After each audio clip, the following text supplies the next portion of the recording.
Oui. Donc bonjour à tous. On vient vous présenter un rapport d'étape de notre projet qui porte sur les déterminants individuels, organisationnels et managériaux de la qualité de vie au travail des infirmiers en psychiatrie et le retentissement sur la qualité des soins. Et Rémi Pierre, qui travaille avec moi sur le projet, est infirmier faisant fonction de cadre de santé. Et il s'était pas prévu au départ qu'il soit présent. Et du coup, c'est pour ça qu'il n'apparaît pas sur le programme. Voilà. Donc aujourd'hui, on va vous présenter un peu l'histoire de notre projet. On était venu en parler déjà il y a 3 ans, et aussi présenter les premiers résultats qui sont arrivés cette année, et les perspectives pour la suite. Donc le PHRIP, voilà, on est en 2019, c'est une longue histoire. On a commencé à travailler dessus en 2010, où on avait déposé un premier PHRIP qui portait sur le lien entre la qualité de vie au travail des infirmiers et la pratique de l'éducation thérapeutique, où on posait l'hypothèse que les infirmiers qui pratiquaient l'éducation thérapeutique auprès des patients avaient un meilleur niveau de qualité de vie au travail que ceux qui n'en faisaient pas.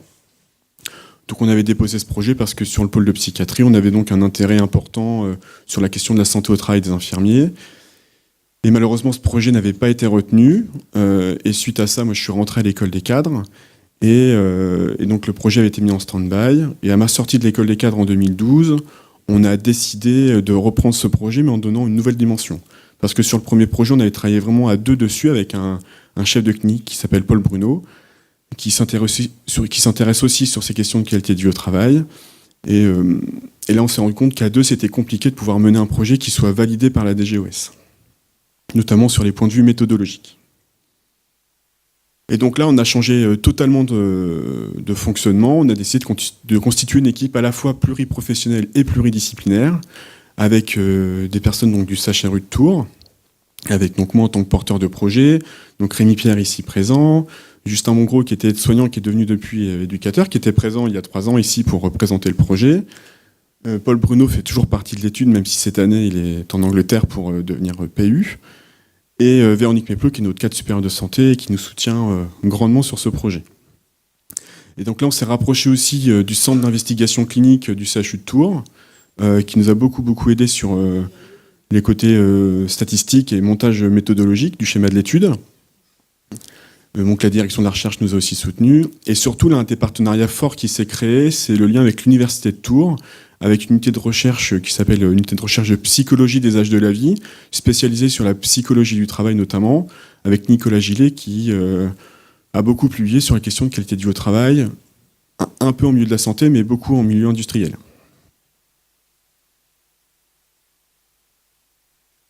Donc quand on a commencé à se réunir, on a fait un certain nombre de réunions sur l'année 2012 et 2013 pour déposer le projet. Donc voilà, on a respecté la méthodologie, on a commencé à travailler sur la justification de l'étude, donc on s'est mis d'accord sur une définition de la qualité de vie au travail, on s'est appuyé sur la définition de 2 psychologues américains qui sont Elizur et Shai, qui définissent la qualité de vie au travail comme un sentiment de bien-être au travail sur le plan physique, psychique, culturel et social. Donc ça c'était la première base. Et ensuite, dans les recherches que l'on a faites, on a retrouvé assez peu d'études qui portaient sur la question de la qualité de vie au travail des infirmiers en psychiatrie. On avait retrouvé quelques études monocentriques dans le cadre de tests de médecine, mais aucune étude de grande ampleur. Ensuite, ce qu'on a retrouvé, c'est que le champ de la psychiatrie était un terrain idéal pour l'étude, parce que vous, les infirmiers, enfin nous tous, on prend en charge des patients avec des pathologies qui sont lourdes, chroniques, souvent invalidantes, avec des pathologies comme la psychose par exemple, où les infirmiers sont face à des patients qui sont victimes de rechutes, de rechutes dans leur pathologie, ce qui entraîne un fort sentiment parfois d'échec, d'impuissance face aux prises en charge. Et ce sentiment d'échec, d'impuissance entraîne, on suppose, une baisse de qualité de vie au travail des infirmiers et un risque d'absentéisme, de turnover important, qui par ailleurs pour les établissements ont une incidence économique en termes de coûts sur l'absentéisme notamment. Donc l'idée c'est de pouvoir améliorer la qualité de vie au travail en étant dans le gagnant-gagnant. C'est intéressant pour vous, infirmiers, de vous sentir bien au travail, c'est très important.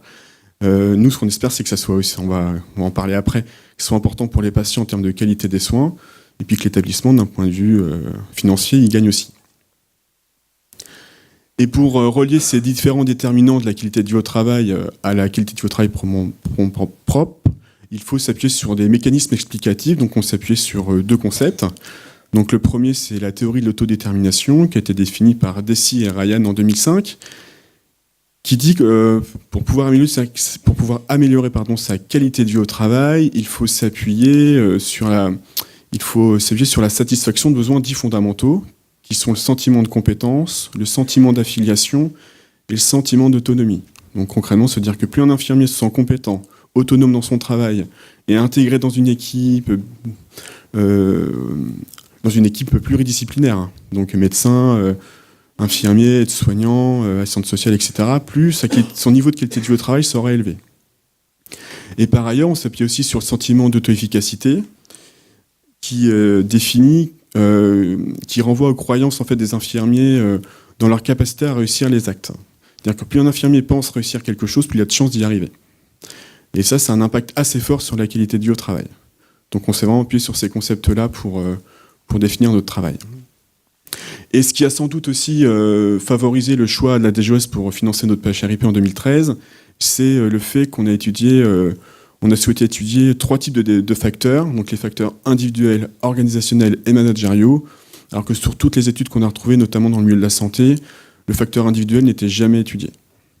Cependant, aujourd'hui, dans les résultats, on ne va pas en parler, puisque c'est en cours d'étude.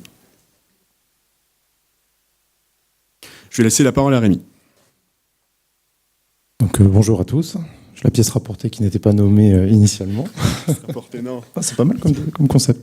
Merci. Donc les objectifs de cette étude, clairement établis. Nos objectifs, c'était donc d'identifier les facteurs individuels, organisationnels et managériaux de la qualité de vie au travail des infirmiers en psychiatrie. Et dans un deuxième temps, forcément, le rapport aux soins et donc directement aux patients. Étudier le lien entre l'évolution de la qualité de vie au travail des infirmiers et l'amélioration de la qualité des soins délivrés aux patients. Un autre objectif qu'on s'est fixé aussi, c'est d'analyser et donc d'interroger les agents et les infirmiers en 2 temps. Dans un premier temps, donc en T1, et une analyse dans un deuxième temps, environ 1 an après. L'objectif étant de voir si les déterminants avaient pu évoluer justement au cours de cette période. Donc pour vous faire un petit récapitulatif sur le déroulement initial, comment on avait prévu les choses au départ sur l'étude. Donc une étude multicentrique et longitudinale. Notre objectif principal étant d'avoir initialement 400 infirmiers inclus dans cette étude sur 7 centres hospitaliers différents, donc aussi gros travail en termes d'organisation. Alors je vais quand même citer les centres partenaires qui nous ont aidés à réaliser l'étude. Donc le CH d'Aumeuzon sur Fleury-les-Aubrais, le CH Georges Sandre sur Bourges, l'hôpital intercommunal de Château-Renaud, qui est un petit hôpital avec une 30aine de lits d'hospitalisation dans la région en Indre-et-Loire, le Sésame à Saint-Gemme, juste à côté d'Angers, le CH de Sainte-Anne, le CH d'Allonne dans la Sarthe et évidemment l'hôpital de Tours. Par rapport à cette étude, il a donc fallu qu'on mette en place des critères d'inclusion. Donc nous avons défini un cadre d'inclusion qui était donc des infirmiers exerçant principalement en hospitalisation complète 2 jours et 2 nuits et dans des structures apparentées type hôpital de jour et CMP. Certains nous ont posé la question, effectivement, pourquoi, par exemple, pas d'aide-soignants inclus dans l'étude, tout simplement parce que, dans un premier temps, nous, au CHU de Tours, n'avons pas d'aide-soignants dans nos services de psychiatrie et que d'autres établissements aussi étaient confrontés à uniquement du personnel infirmier. Comment on a voulu... Alors on s'est posé la question, effectivement, au début de l'étude, comment on allait inclure les infirmiers au départ par courrier, revoir avec les questionnaires. Et finalement, ce qui nous a paru le plus facile d'accès, c'était donc de présenter un questionnaire à remplir via Internet pour les infirmiers. Et dans un deuxième temps, de se rapprocher des ressources humaines de chaque établissement pour les recueils des données en termes d'absentéisme, de coûts des absences sur les établissements.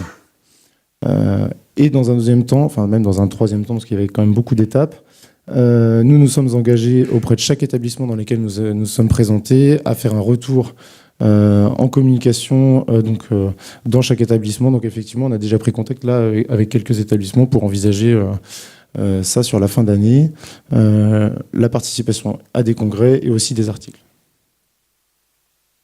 Donc le questionnaire que nous avons donc délivré sous forme informatique. En fait, on a proposé, quand on a été rencontrer les soignants, de leur proposer donc un questionnaire de 160 items, 160 questions à remplir via Internet.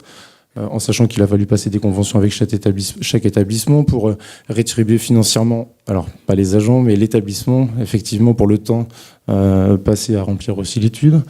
Une étude donc quantitative avec l'analyse donc des données sociodémographiques, ce qui nous paraissait important, ce qui correspond plutôt aux déterminants individuels, c'est-à-dire le sexe, l'âge, le type de diplôme, diplôme ISP, ancien diplôme, nouveau diplôme, nouvelle réforme, la quantité de temps de travail, le rythme de nuit, voilà, plusieurs choses comme ça, le nombre d'années d'exercice, et après, si on est marié, enfant, voilà, une liste assez large. Pour évaluer la qualité de vie au travail, donc on a utilisé différentes échelles qui sont citées ci-dessous. Donc les échelles du bien-être psychologique, les échelles de satisfaction du bien-être psychologique, les échelles de l'engagement au travail, et aussi des échelles donc pour expliquer, voilà, pour mettre en avant les mécanismes explicatifs potentiellement sur la qualité de vie au travail des infirmiers en psychiatrie. Voilà. Donc les échelles de satisfaction des besoins psychologiques, du sentiment d'auto-efficacité, du leadership transformationnel, du soutien à l'autonomie et des échelles de personnalité. Et enfin, pour évaluer la qualité des soins, nous avions décidé donc, en équipe d'utiliser un questionnaire qui initialement était utilisé en EHPAD sur la bientraitance.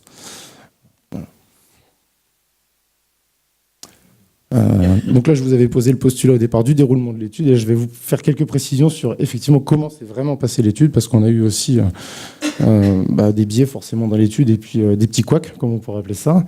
Donc l'objectif initial était en fait de débuter, pour rappel, on a été validé donc en 2013. L'objectif initial était de débuter en tout début 2014. Et en fait, on a pu, en termes d'organisation, que entre le temps d'avoir les accords avec les établissements, etc., de ne commencer qu'en janvier 2015.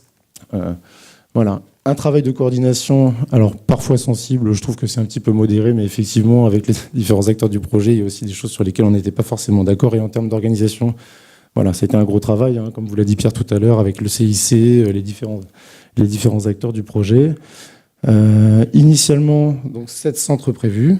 Et en fait, on a dû faire face aussi dans les établissements, malheureusement. Alors, dans un premier temps, à certaines réticences des établissements, parce que forcément, par la qualité de vie au travail, on a été confronté à certains établissements où c'était la période des élections professionnelles aussi, donc il a fallu pondérer un petit peu tout ça et rassurer aussi les établissements sur nos objectifs.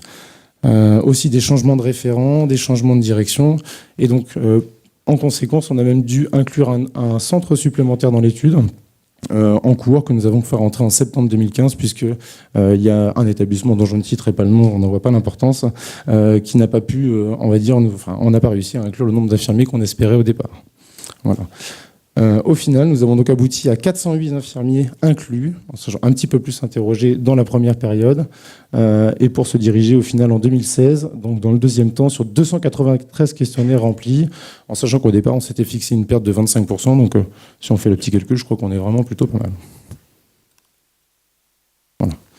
Donc le tableau des inclusions, alors là, ça fait un petit peu beaucoup de chiffres pour tout le monde. Je ne vais pas vous expliquer tout en détail. Je pense que vous aurez la capacité de lire ça au moins aussi bien que moi. Au niveau de l'organisation initiale, ce qu'on avait convenu au départ, c'était, voilà, je vais vous citer par exemple un exemple. On avait été sur le CH d'Alonne. Et c'était un des premiers établissements où on a été. Et on s'était dit, voilà, on va s'organiser, on va faire des petites réunions plénières. On prévoit 2 gros temps de réunion sur les centres, ou en forme de petits groupes avec le petit café qui va bien, les petites galettes, les petits gâteaux, etc. Tout était prévu dans le budget. Et par exemple, à Alonne, on se présente sur Alonne, voilà, et on attend une personne, voilà, la matinée, une deuxième personne l'après-midi, et en fait, on s'est rendu compte, finalement, en fait, que le premier moyen de communication qu'on avait mis en place n'était pas bon et qu'on n'arrivait pas à... Voilà, il y a des raisons à ça, hein, je veux dire, les agents, ils peuvent pas forcément sortir du service pour venir en réunion, voilà. On a repensé un petit peu tout ça, et finalement, on a changé les modalités d'intervention, et on a décidé de faire une intervention directe dans les unités de soins. Donc en fait, la majorité des centres hospitaliers qui ont collaboré avec nous nous avaient généralement détaché un référent, dont Madame Bergot, pour l'équipe de Sainte-Anne. Je ne sais pas où est Cécile, je ne l'ai pas vue ce matin, elle était là hier. Voilà, qui nous ont donc vraiment encadrés et accompagnés pour aller nous diriger dans les unités de soins, même s'il y a des unités où on a un peu dû forcer la porte aussi parce qu'on n'était pas forcément attendu. Enfin, voilà, on se doute bien qu'une étude qui arrive comme ça, tous les soignants, il n'y a pas de grandes affiches dans les services. Et donc, on a consacré environ 10 minutes à chaque agent, soit par une ou deux personnes. Alors, ça demandait un gros travail de coordination. On partait à 2-3 sur des journées entières. Pour vous donner, nous, on est à Tours, sur l'hôpital Sainte-Anne. On avait passé 2 jours pleins pour aussi rencontrer les équipes de nuit. Donc, aussi une grosse organisation.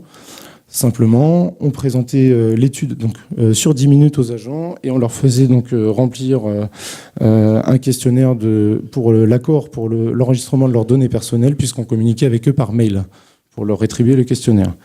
Au final, sur le premier temps T1, 548 infirmiers interrogés, donc on avait dépassé un petit peu notre quota, et en sachant qu'au total, comme vous le constatez, on a eu 408 retours des participants, sur les premiers participants en T1. Voilà.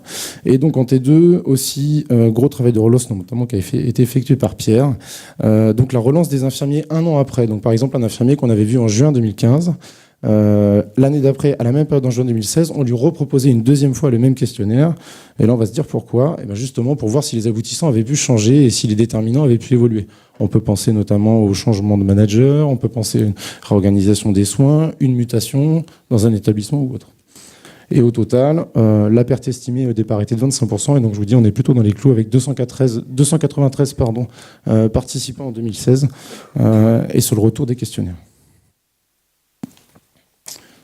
Pour la partie traitement des données, donc là, notre collaboration très, très active avec le Centre d'investigation clinique et l'Université de Tours. Donc, Amélie Legouge, qui était sur le Centre d'investigation clinique, et Nicolas Gillet, dont vous parlez tout à l'heure, Pierre. Des statistiques donc, descriptives des données sociodémographiques. Et la particularité de cette étude, une analyse transversale donc AT1 à la base. Effectivement, donc un ensemble d'échelles et de données sociodémographiques qui ont été étudiées. Alors là, ça fait un petit peu pour ceux qui sont pas, même moi, je suis pas très calé stats, donc c'est pas ma partie favorite. Ont été étudiées dans le cadre de modèles de régression linéaire univariés puis multivariés. Pour les novices, un petit peu comme moi, je vous le résume un peu plus simplement. À la base, l'objectif était donc d'étudier la relation entre deux variables. Et en fait, on s'est rendu compte, les collègues statisticiens se sont rendus compte au cours de l'étude qu'en fait, ça pouvait entraîner des facteurs de confusion. Et donc, en conséquence, on a utilisé des modèles multivariés afin d'obtenir des résultats qui étaient quand même beaucoup plus significatifs.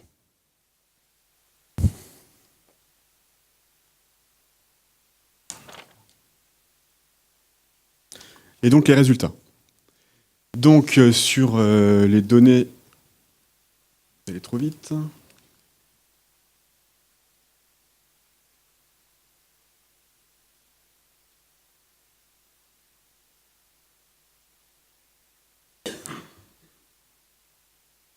Voilà. Pardon. Donc les résultats. Donc sur les données sociodémographiques. Donc ce qui est compliqué dans les données sociodémographiques, c'est d'avoir des éléments de comparaison avec des données nationales, ce qu'on n'a pas toujours retrouvé, voire même très rarement. Donc sur les populations interrogées, on a interrogé 80% de femmes sur l'étude, ce qui correspond en 2015, il y avait sur la population infirmière générale, donc pas en psychiatrie spécialement, il y avait 87% de femmes. Mais après, sur les données empiriques, on peut constater dans nos services que globalement, on a à peu près 80% de femmes pour 20% d'hommes. Voilà. Sur les personnes, donc au niveau de la situation familiale, il y avait 78% de personnes qui étaient en couple au moment de l'étude. Donc là, je n'ai pas retrouvé de données sur la population infirmière, mais par rapport à la population générale, la population générale en France, il y a 66% des personnes qui étaient en couple en 2015. Ce qui veut dire que si vous êtes infirmier en psychiatrie, vous avez la chance ou la malchance de pouvoir être plus en couple. Voilà. Ça, je vous laisse chacun apprécier. Hein. D'où l'intérêt des citrons. Voilà. C'est ça. Ensuite, sur le type de diplôme, on a interrogé 15% d'infirmiers de secteur psychiatrique. On n'a pas retrouvé de données sur le site de l'adresse, notamment, on a fait des recherches. Autant il y a des données sur les cadres infirmiers psychiatriques, mais il n'y a aucune donnée sur les infirmiers psychiatriques. Donc c'est assez intéressant. Mais globalement aussi, sur les données empiriques qu'on peut avoir, on peut aussi retrouver à peu près ces 10-15% dans nos unités, je pense. Et l'âge moyen des personnes interrogées était de 36 ans, ce qui est nettement inférieur à la moyenne nationale pour la population infirmière, qui était de 43 ans en 2015.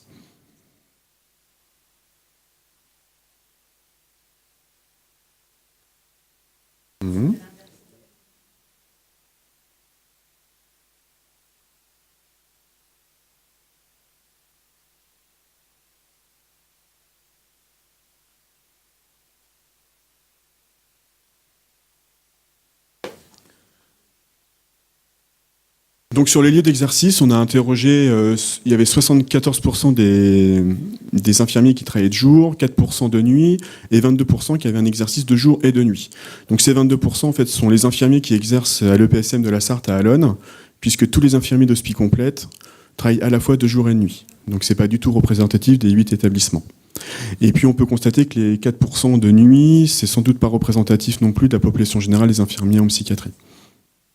C'était pour nous assez difficile de pouvoir rencontrer les infirmiers de nuit, donc vous savez qu'on se déplace sur des horaires particuliers et c'est pas toujours simple de rentrer dans une unité le soir. On s'est retrouvé bloqué dans un sas pendant 2 heures. Bon, ça a été compliqué.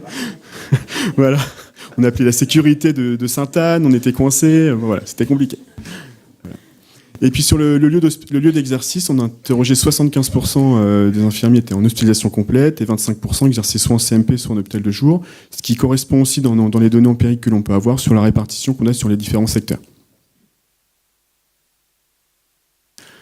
Et donc, sur les mécanismes. Donc, ce qu'on a pu relever significativement, c'est-à-dire avec des... Donc là, c'est les données statistiques, le petit p inférieur à 0,05, voilà, donc ça... C'est des choses qu'on ne maîtrise pas du tout, c'est vraiment les biostats qu'on travaille là-dessus. Donc ce schéma est là pour étayer un peu ce que je vais vous expliquer. Donc ce qu'on a pu relever, c'est que, comme dans les études en milieu industriel ou dans le milieu de la santé qui avaient été fait auparavant, mais en dehors du domaine de la psychiatrie, c'est que concrètement, la satisfaction des besoins fondamentaux, c'est un mécanisme fiable pour montrer l'impact sur la qualité du travail des infirmiers en psychiatrie, clairement. Et notamment que le soutien, que le sentiment d'autonomie, a un impact fort sur la satisfaction au travail et sur l'investissement au travail. Et que le sentiment de compétence, lui, a un impact encore plus important puisqu'il agit à la fois donc, sur la satisfaction au travail et l'investissement au travail, mais également sur le dévouement, qu'on va décrire comme le professionnalisme, et puis sur l'absorption. Donc l'absorption, c'est un infirmier qui va acquérir des compétences et les réinvestir directement dans la prise en charge auprès du patient. Et donc ça, c'est assez important. Donc c'est vrai que ce sentiment de compétence, c'est un élément important dans le résultat de notre étude par rapport à ça. Ce qu'on voit aussi, c'est que le sentiment d'affiliation, et vous verrez après, il est assez élevé dans les équipes et assez égal sur les lieux d'exercice, mais n'a pas d'impact sur ces quatre items de satisfaction au travail, d'investissement, de dévouement et d'absorption. Là où on est aussi satisfait par rapport aux hypothèses qu'on avait posées au départ, c'est que le facteur managérial est très important. C'est-à-dire qu'un cadre qui va soutenir l'autonomie des équipes avec qui il travaille et qui va favoriser un management plutôt participatif, transformationnel, va vraiment favoriser ce développement de sentiments de compétence et d'autonomie. Alors c'est vrai que quand on l'a présenté il y a 3 ans, ça pouvait sembler évident, mais aujourd'hui c'est scientifiquement démontré. Et ce qu'on a pu noter aussi, c'est que alors les graphiques sont c'est peut-être un peu lourd, mais il n'y en a pas beaucoup, il n'y en a que 3 après. Donc ce qui est aussi intéressant, c'est qu'en fonction que ces sentiments d'autonomie et de compétence, ils sont vraiment influencés en fonction des tâches réalisées par les infirmiers. C'est-à-dire qu'il y a des différences en fonction du lieu d'exercice. Et c'est que globalement, on peut dire que le niveau de qualité de vie au travail est bon, sur l'étude globale. Il n'est pas excellent ou très bon, il est juste bon, mais il varie en fonction de lieu d'exercice. Et clairement, le niveau de qualité au travail est plus élevé en CMP et en hôpital de jour qu'en hospitalisation complète. Notamment en lien avec les différents sentiments d'autonomie et de compétence qu'on a cités précédemment, qui sont beaucoup plus élevés dans ces lieux d'exercice-là. Et ça, c'est donc corrélé avec le type de management. Dire que les cadres favorisent le soutien à l'autonomie et le management transformationnel plutôt en CMP en hôpital de jour, plus qu'en hospitalisation complète. Alors la question qu'on s'est posée, c'est la corrélation de ça. Est-ce que c'est le lieu qui prédispose au type de management ou est-ce que c'est le type de manager? Donc ça, c'est des choses qui restent à éclairer. En tout cas. En ce qui concerne le sentiment d'auto-efficacité, on retrouve les mêmes résultats. Le sentiment d'auto-efficacité est clairement plus élevé en CMP, en hôpital de jour, qu'en hospi complète, parce que sur le score global, on a plutôt un score assez faible finalement, alors qu'il est très très bon sur le CMP et l'hôpital de jour. Et enfin, l'impact sur la qualité des soins. Comme le sentiment de compétence agit fortement sur l'investissement, le dévouement et l'absorption, ça entraîne une amélioration de la qualité des soins quand l'infirmier a un sentiment de compétence élevé. Donc l'un des leviers pour améliorer la qualité des soins, c'est d'améliorer le sentiment de compétence des infirmiers. Ça, c'est aussi clairement démontré aujourd'hui.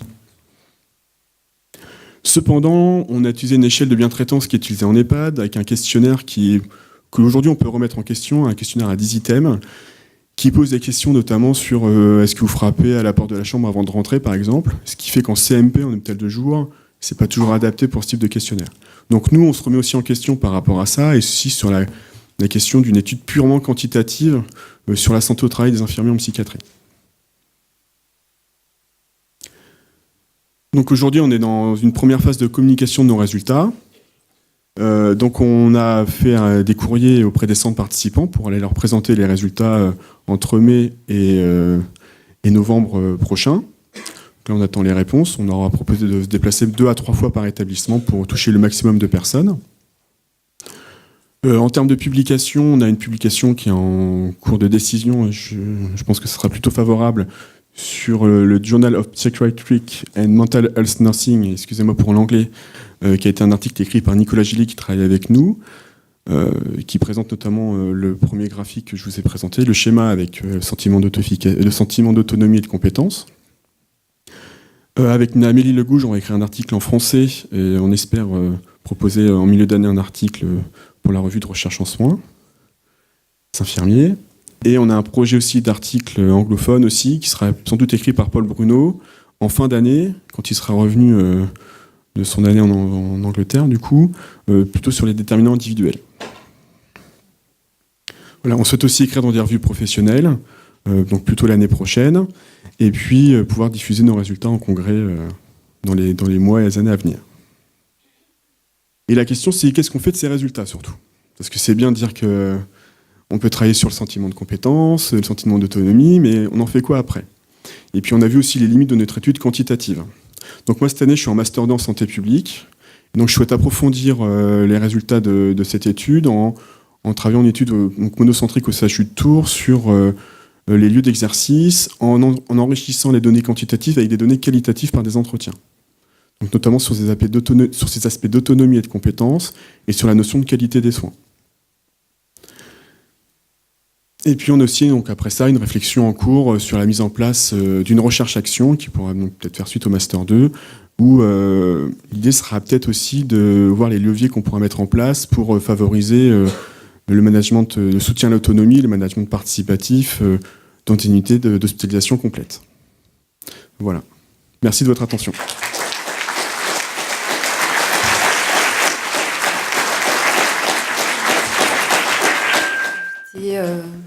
L'école de formation des directeurs, tout ça, enfin voilà, des petits lieux intéressants à l'avenir et que tout ça sera fortement utile. Des questions, plein de questions. Amélie. Oui, merci beaucoup pour la description de votre étude. J'avais une question, étant donné que vous vous êtes fondé sur des données qui venaient des ressources humaines par rapport à congé maladie, absentéisme et ce genre de choses, étant donné qu'il y a tellement de facteurs qui peuvent influencer ce genre de choses. Si, par exemple, l'établissement en question est en processus de restructuration, s'il y a un conflit de travail, s'il y a d'autres choses dans le contexte qui n'ont rien à voir avec l'étude à proprement parler, mais qui peuvent avoir un impact sur les données, est-ce que vous avez été capable de contrôler pour ce genre de variables? On a recueilli les données donc, RH des établissements, et puis quand on a visité les établissements, comment on s'est déplacé dans les établissements, on a vu les contextes d'organisation. Sur sur 7 des 8 établissements, il n'y avait pas de réorganisation profonde qui se présentait. Et les données alors là, on n'en a pas parlé parce qu'il n'y a pas de données statistiquement fiables, enfin, c'est pas assez fiable statistiquement pour pouvoir démontrer quelque chose par rapport à ces données-là. Donc c'est vrai qu'on a plutôt tendance à montrer ce qui marche plutôt que ce qui fonctionne moins bien. Donc c'est vrai qu'on n'a pas utilisé ces données-là puisqu'elles n'étaient pas probantes du tout.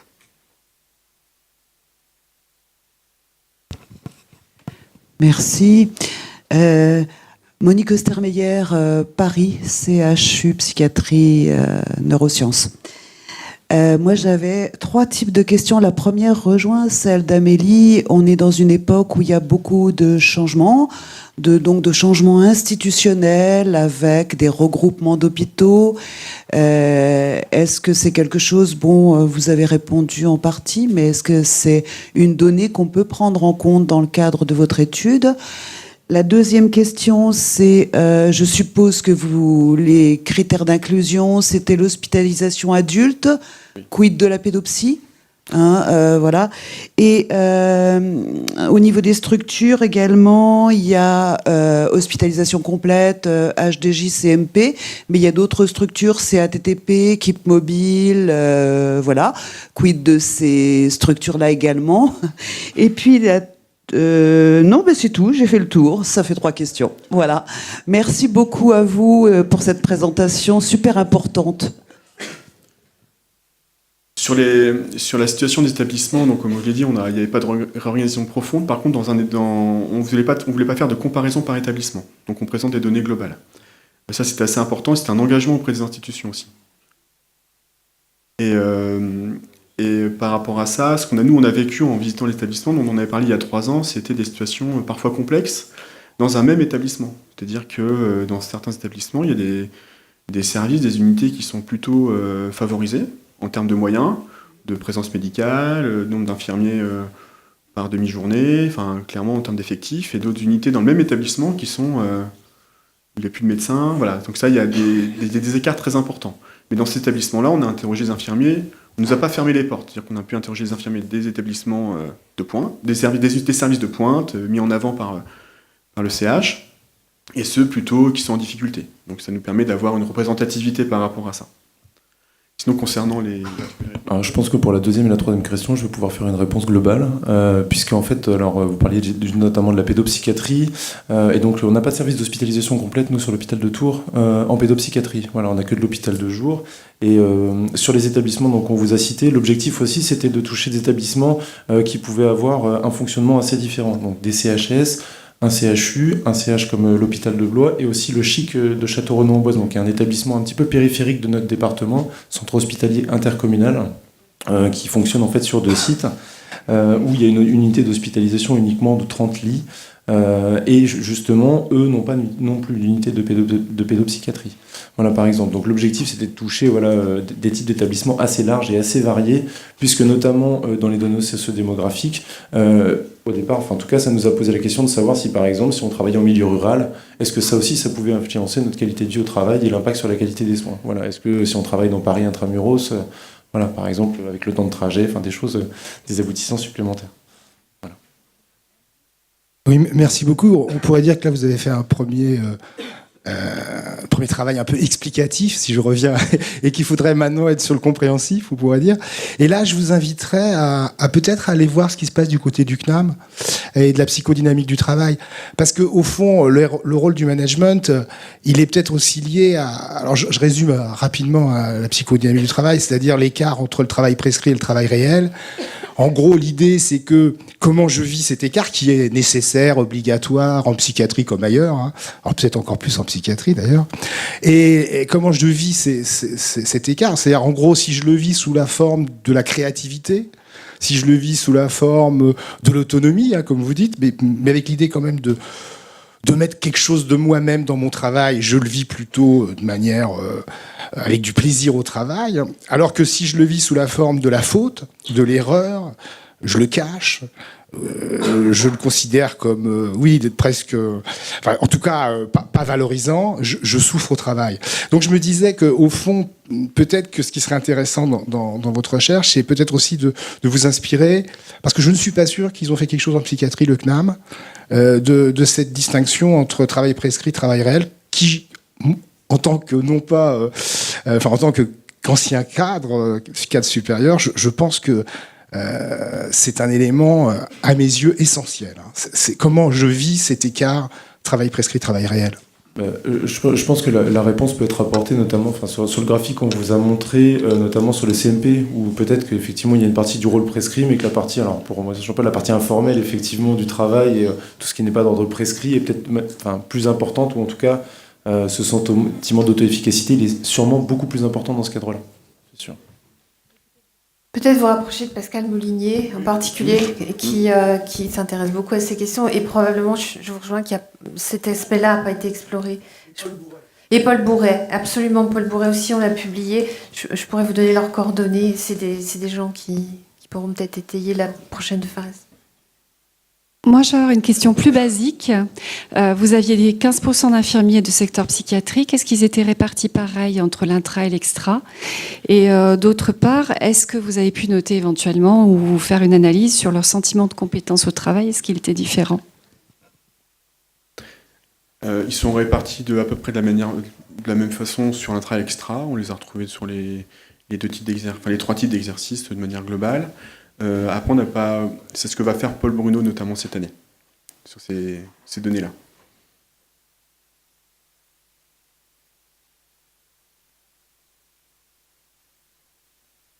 On a le temps encore un petit peu, c'est merveilleux. Non, Jean-Paul, regarde. Encore. Il est 45. On est en avance, non? Lui, il a 50. Oui, non, mais allez. Une question. T'es sûr? Ah non, mais alors deux questions. La voix qui porte de Philippe et puis après plus devant. Bon, j'ai juste une petite remarque sur le leadership transformationnel. Je me demandais ce que c'était que cette bête-là et quel en était l'impact justement sur les a priori en termes de qualité de vie au travail des infirmiers qui travaillent en psychiatrie. Donc si vous avez une petite idée, je vous remercie de préciser. Attention, c'est un vieux renard, hein. Méfiez-vous. Donc le leadership transformationnel. Donc on parle souvent de management participatif. Et globalement, moi ce que j'ai pu vivre en tant qu'infirmier, mais aussi en tant que cadre, c'est des réunions de groupe de travail où on nous réunit, on nous dit on a comme objectif de faire ça. Mais concrètement, tout était fait en avance. C'est-à-dire qu'on était juste là pour signer des feuilles d'émargement, pour dire qu'on avait inclus des infirmiers ou des cadres dans des groupes de travail pour participer aux décisions. Le management transformationnel, c'est permettre aux infirmiers de participer au processus décisionnel. Et ça, c'est assez important. Et ce qu'il faut, c'est fixer des objectifs à court terme et atteignables. Donc ça, pour le résumer, c'est ça. C'est un peu la psychothérapie institutionnelle.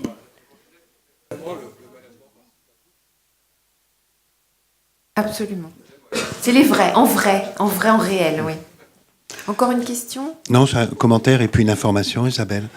Le commentaire par rapport à l'étude, déjà dans la grande étude transversale internationale européenne Pressnext 2007, que vous avez vu que la question de l'autonomie est plus importante en psychiatrie pour les infirmiers que dans les autres disciplines et que c'est un facteur de protection dans le métier. Dans le cadre, nous, de notre étude sur la satisfaction au travail, donc pas le même item que la qualité de vie, qui est basé sur effectivement la psychodynamique du travail, ce qu'on voit dans la satisfaction, c'est l'équilibre entre le rôle prescrit, le rôle autonome ou le rôle propre. Et ce qu'on voit aujourd'hui dans le film qu'a montré Loïc, par exemple, il y a des facteurs dans les différents établissements où les infirmiers ont reconquérir leur rôle propre. Il y a un facteur net d'effet sur l'absentéisme avec une chute de l'absentéisme.